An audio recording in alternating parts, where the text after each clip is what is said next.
to Chun Talks. I'm Instructor Dan Joseph. And I'm Instructor Jim Cochran.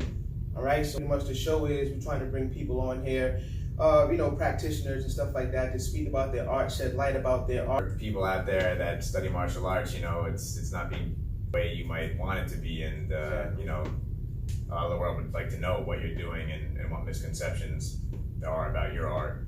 It's a big thing now. The big trend is MMA and stuff like that. So we definitely want to get some MMA guys. I know a couple guys. For sure. To come through on the show.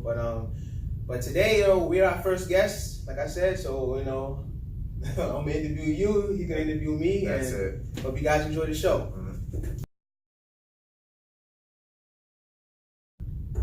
What is Kung Fu? The technical term pretty much is skillful performance, they say. But to me, I feel like Kung Fu is like planting a small seed into the dirt, and everybody grows differently, depending how much water you get or how much sunlight you get. Kung Fu is like, to me, a way of life. Over the years of me training, it kind of made me be more aware and spiritual elevation and mental elevation. How about you? Yeah, for sure. Well, for me, the way I was told, the two characters Kung Fu translate, it's a skill achieved through hard work. So, Americans, they think, Kung Fu man, Bruce Lee, Jackie Chan, just like chopsticks and all that, right? Kung Fu is any skill achieved through hard work. So it could be a chef who's practiced for years, like years and years, and like those hibachi chefs, for example, right? Exactly. Like they're flipping everything. Like they can use Kung Fu, and say like their Kung Fu is good. Definitely. And it has nothing to do with fighting. Yeah, it's true. Right? It can be any skill achieved through hard work. A lot of students, when they first come in, the first thing they ask their teacher is like, how do I become good? Like, what's the shortcuts? What's like the ultimate way to, so and that goes to show they don't understand skill achieved through hard work, right? If you could achieve it through a shortcut, it wouldn't be Kung Fu, right? Exactly. Put the time in, and good things will come to you. Definitely. So far, what Kung Fu have done for me, like I said before, is spiritual elevation, mental elevation, teach me to be more relaxed. Definitely want to help other people. It humbles you, because there's always a lot to learn. You're never going to get everything in one try. You got to keep going and going and going at it.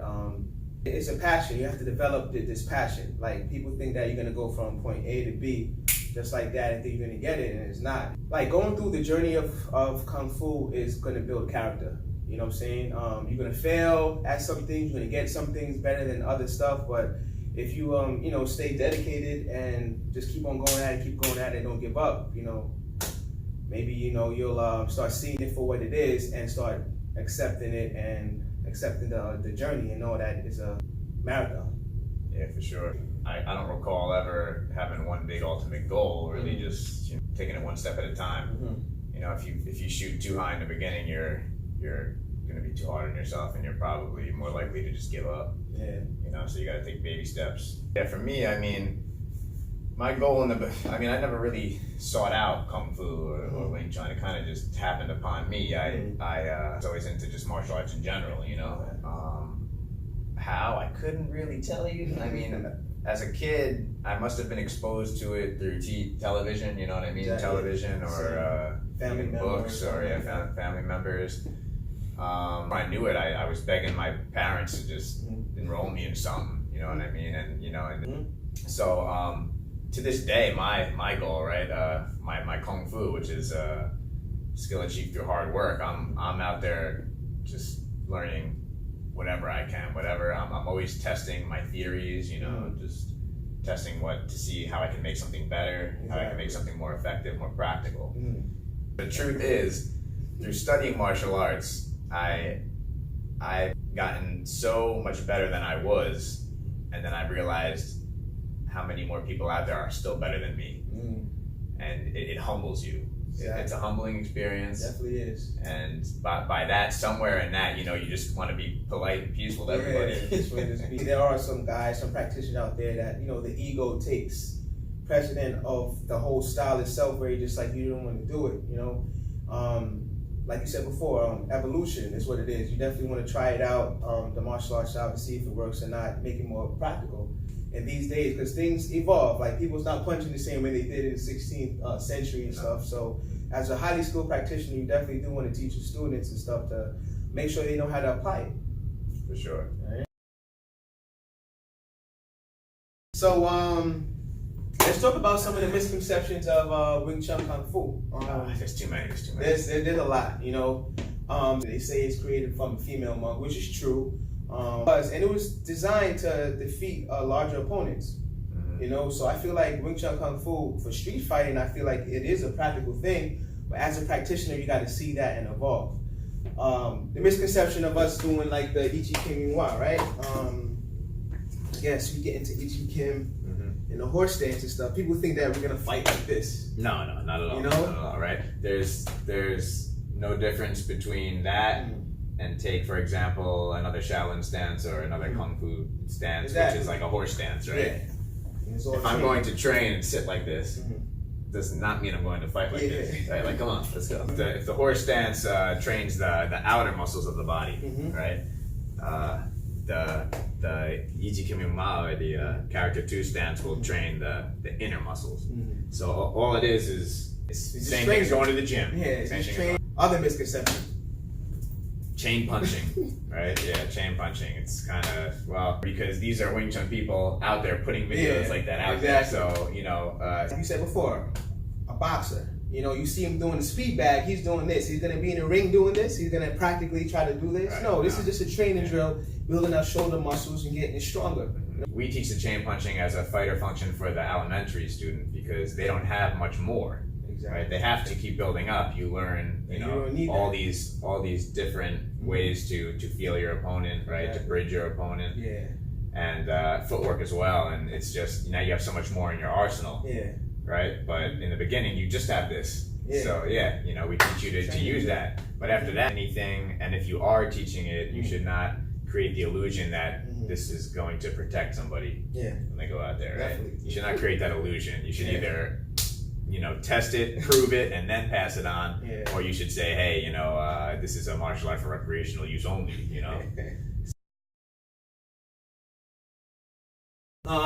Training and conditioning. Because Wing Chun Kung Fu is more than just learning the techniques, doing the repetitions over and over again. You definitely want to train. There's an important topic. A lot of Wing Chun people fail because they're only doing technique and never strengthening their body. Exactly. You know, and you definitely want to do that because now you go out on the street and you get hit and then you get shot, like, I think I'm punching the chest, and you know, you never condition your tools. Like a lot of Wing Chun Kung Fu techniques, overhand techniques, are deadly. The thing about you know, this type of movement is that you have a much more narrow. It's easier to slip into the throw. Yeah, the chi style exercises that we do, the drills that we do, that we set up, it's just making us be more comfortable with distance, relationship with sensitivity. Chi style. You take the characters, that's sticking hands, right? So you're learning, or clinging arms. All right, you're learning how to stay with your opponent, right? Stick with them as long as they're a threat to your center. Another misconception about Wing Chun is that they're sticking even when you're off center, and that's when you should be going in and attacking. Exactly. I see always says like hands lost, thrust forward. You know, don't chase hands. Exactly. You know, so ideal I feel maybe is to get more comfortable in being uncomfortable in close quarters. Oh, for sure, yeah. You know, like we're comfortable with that, and then you know we're so relaxed that we could annihilate you just real quick. You're training a skill you can take to the fight, right? So there's principles in Wing Chun, right, that were passed down. Yes, definitely. Fighting principles, which is something you should follow in confrontation, right? Which is that we stay with what comes, right? So if someone threw a punch, I met it, I stay with it. And if he pulls away from me, I go with what goes, right? And that's me staying stuck to him. But if he manages to pull back too far, right, then I'm going to thrust forward. We don't defend, we just attack. But that also sounds kind of suicidal, so it's hard. You need to explain to them that we attack through angles. Start it out. Okay, so one thing we want to ask, you know, future guests that you take on, you know, is that what are people not doing today that they should be doing? You know, what are people that are seeking out, you know, a way of training to better themselves physically and mentally, and most importantly, in my opinion, practically, right? Like, you don't want to waste your time doing anything that won't work. You're being attacked hand to hand, right? Hand to hand, or even being able to de-escalate a confrontation verbally, you know what I mean? By keeping your cool, right? That's something I learned through martial arts, just keeping my cool and like just talking them out of it, because you'd be surprised how many people, you know, when they're all fired up, see you keeping your cool, completely mellow, talking them down, like they're thinking like, yo, this guy, where's this confidence? When you start learning martial arts, just kill the ego, because if you don't kill it from when you walk in the door, it will be killed when you see how insignificant you really are in comparison to your seniors, right? Exactly. What are you doing that gives you the edge, right? What are you doing that you think is superior to what else is out there?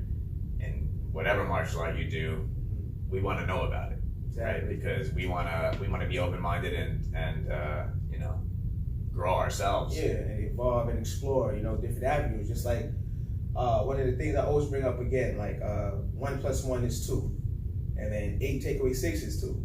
So it's like, it's the different martial arts when you get the same result. You know, the same result is pretty much you want to annihilate the opposition if it comes to that. But I'm trying to show you there's different ways to get to solve the problem. You know, there's very many equations that you can equal to, right? That's what I'm trying to say. You know? So all these other equations is pretty much the different martial arts. Yeah, because people are different, right? If me, given my size and weight, you know, I might have to take a different avenue, right? You want to also, you know, highlight your strengths, right? Always. But one thing I've, you know, made a point to work on my weaknesses. Exactly. Right? Because if you work on your weaknesses, all of a sudden you have less weaknesses, right? So that's another, you know, I never say Wing Chun is really superior to any other martial art. It happens to be my personal favorite, but among many others that I practice, right? So there's no best martial art. There are just best martial artists, right? There's no superior martial art, just a superior artist, right? They're training to equal 2, right? They're training to get to that same outcome you are. The outcome. That's it for our show. You know, hope you guys liked it. So I'm gonna put the links here. And Instructor Dan, Instructor Jim. Olive.